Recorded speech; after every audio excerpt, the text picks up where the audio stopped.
ሰላም እንዴት ናችሁ? በህይወት ውስጥ ጣልቃ ሊገባባቸው የማይገቡ ነገሮች አሉ። ከነሱ ውስጥ የትዳር ጉዳይ። ትዳር ጉዳይ በማንኛውም መንገድ የሌላ ሰው ጣልቃ ገብነት የሚፈልግ አይደለም። ባል ወይም ሚስት አንዳቸው ተበደልን ብሎ ስለተናገሩ ወይ አንዳቸው በእንባ እንዲሆንኩ ስላሉ እኛ አንደኛው ወገን ሆነን አንዱን በመደገፍ አንዱን በመንቀፍ ጊዜያችን ማጥፋት አይኖርብንም። ሁለቱ ሰዎች ሲዋደዱ አልነበረም፣ ሲፋቀሩ አልነበረም። የነበራቸው አግሪመንት ምን እንደሆነ አናውቅም። እንዴት እንደተገናኙ ምን ያህል መልካም ጊዜ እንዳሳለፉ አናውቅም።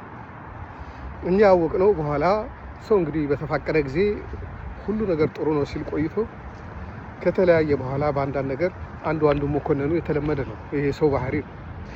አንድን ጥሩ ነው ያለውን ሰው መጥፎ ለማለት ጊዜ አይፈጅበትም ሰው እና ብዙ ጊዜ ማየው በውጭ ሀገር በተለይ ባሎች ሊሆኑ ይችላሉ። ሚስቴ እንዲያረገችኝ እንዲሆንኩ ብሎ ወጥተው ይናገራሉ።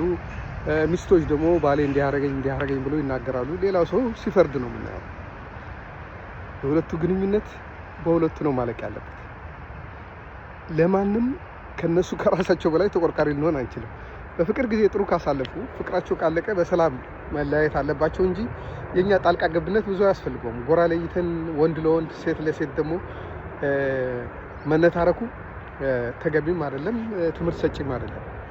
ይሄ ያለ ነገር ነው። በቃ በፍቅር መሀል መለያየት አለ፣ መጣላት አለ። ተለያዩ ነው። ህይወት ይቀጥላል። ሁለት ሰዎች እህል ውሃቸው ካለቀ አብረው ማይኖሩ ከሆነ ከዛ በኋላ የኛ ጣልቃ ገብነት እነሱን አንድ ላይ ማያኖራቸውም። አንድ ላይ ካላኖራቸው ደግሞ ምንም ድካማችን ከንቱ ነው የሚሆነው መሰለኝ። አንደኛው ፈራጅ ተቀጣ ወይም አንደኛው ተሰቀለ ወይም አንዱ እንዲሆነ ብለን ለማለት ካልሆነ በስተቀር በጋራ ግንኙነታቸው ላይ እንደፈሰሰ ውሃ ከሆነ በኋላ መመለስ ስለማይቻል ይልቅ በመሀል ልጆች ካሉ ስለ ልጆች እንዴት እንደሚተጋገዙ እንደዚህ አይነት ነገሮች ላይ አድቫይዝ መስጠት ነው እንጂ ፍርድ መስጠት ተገቢ አይደለም። ብዙ ሰው ፍርድ ሲሰጥ አያለሁ። ምንድነው ሌላው የሆነ ሰው ተበደልኩ ብሎ በመናገሩ ነው። አንደኛው ያልተናገረው ሰውዬ ምን እውነት ይዞ እንደተቀመጠ አናውቅም።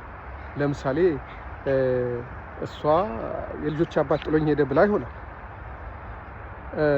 እና እንዴት ልጆቹን ጥሎ ይሄዳል? ምን አይነት ሰልፊሽ ቢሆን ነው?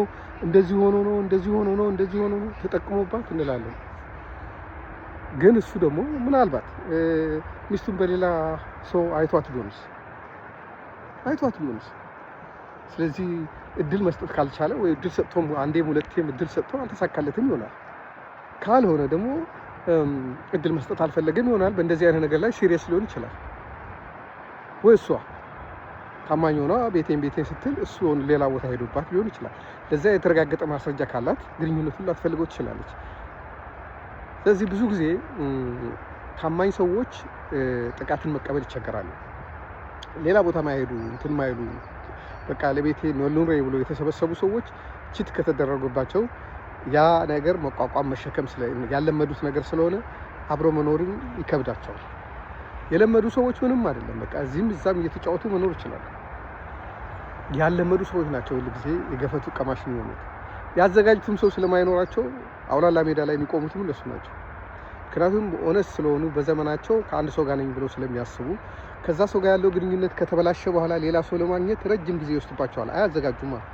ያኛው ግን አጭበርባሪው ምን እንደሚያደርገው በአንድ ጊዜ 2-3 ቦታ ስለሚጫወት ከአንደኛው ቦታ ላይ ሲቋረጥ ሌላ ቦታ ይቀጥላል ማለት ነው።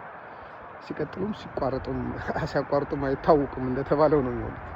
እና በባልና ሚስት ጉዳይ የምትፈርዱ ሰዎች፣ ዳኛ ሆናችሁ የምትቀመጡ በሶሻል ሚዲያ እሷ እንዲያረገች እሱ እንዲያረገ የምትሉ ሰዎች የባልና ሚስት ጉዳይ ሚስጥር ነው። ሁለቱ ብቻ ናቸው የሚያውቁት። አሁን ተጣሉ ብላችሁ ስትሉ ነገ ሊታረቁ ይችላሉ። እና ትዝብት ውስጥ ላለመውደቅ ዝም ማለቱ የተሻለ ነው ለማለት ፈልጌ ነው።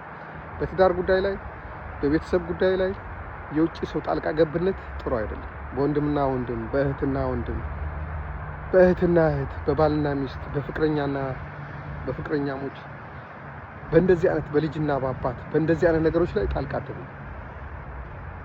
ራሳቸው ይጨርሱ ለማለት ፈልጌ ነው። ስላዳመጣችሁኝ አመሰግናለሁ። እግዚአብሔር ይስጥልኝ።